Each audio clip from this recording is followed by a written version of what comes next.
বিধানসভা ভোটের পর থেকেই পরিবারটির উপর নানা ধরনের আক্রমণ নামিয়ে আনা হয়েছিল।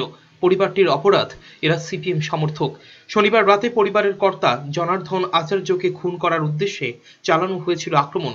ঘটনাটি ঘটে আগরতলার শ্রীলঙ্কা বস্তি এলাকায়। জনার্দন আচার্য সিপিএম সমর্থক এবং ওই এলাকার বাসিন্দা। তার একটি সেলুন রয়েছে। বিধানসভা ভোটের ফলাফলের পর তার দোকান বন্ধ করে দেওয়া হয় জোর করে। অভিযোগের তীর বিজেপির দিকে। শনিবার রাতে বিজেপি নেতা সুমন দেবের নেতৃত্বে একদল দুষ্কৃতী হামলা চালায় তার বাড়িতে। মারধর করে জনার্দন আচার্যের মা এবং স্ত্রীকে। ধারালো অস্ত্র দিয়ে তাকে আঘাত করার চেষ্টা হয়।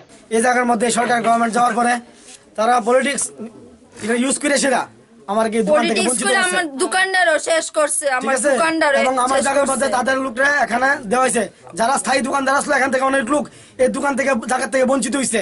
সরকার বলবে তো যদি কোনোদিন হয় তারা গভর্নমেন্টে আয়ে কোনোদিন তারা রং দেখতো না, কিন্তু দেখা গেল তাহলে যতটি কথা কইছে সবটি মিথ্যা। সরকার অনেক বছর ধরে আমরা দোকান পণ্য প্রতিশ্রুতি দিতে আছে। মানুষ হয়তো ভুলবশত ওনাকে ভোট দিছে বা এই রাজ্যের ভিতরে তাদের আনছে, কিন্তু বেশি দিন রাখতো না। তোল্লাবাজি করার জন্য মুখ্যমন্ত্রী ভুয়া কথা। আমি তো সিএম এর প্রতি চ্যালেঞ্জ সরকার কইতেছি এবং তথ্য সরকারে কমু, যদি ক্ষমতা থাকে আমাকে চ্যালেঞ্জ করো। খুদ মুখ্যমন্ত্রী এলাকার মধ্যে টাইম বেশি হচ্ছে। জনার্দন আচার্য এলাকায় একটি সেলুন চালাতেন। বিধানসভা ভোটের পর তার কাছে 1 লক্ষ টাকা দাবি করে এলাকার বিজেপির লোকজন। টাকা না দেওয়ায় তার দোকান বন্ধ করে দেওয়া হয় বলে অভিযোগ। তারা আমার কাছে 1 লক্ষ টাকা দাবি করছে। 1 লক্ষ টাকা দাবি করছে।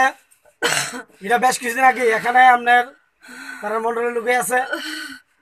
এর মধ্যে সুমন দাস, সুমন দেব, কিছুদিন আগে আমাদের আরেকটা কর্মী বাড়ির মধ্যে মহিলার বাড়ির ভিতরে ঢুকে গিয়ে মারধর করছে। কপালে কাপড় মুখে বাঁধতে আছে। সেই পরিকল্পনা আজকে আবার আমার কাছে দীর্ঘদিন ধরে দাবি করতেছে টাকা দেওয়ার লাগে। আমি তার রাজি ছিল টাকা দেওয়া। এদিকে যারা হামলা চালিয়েছিল তাদের আটক করে রাখে এলাকার মানুষজন। পরে তাদের তুলে দেওয়া হয় পূর্ব থানার পুলিশের হাতে।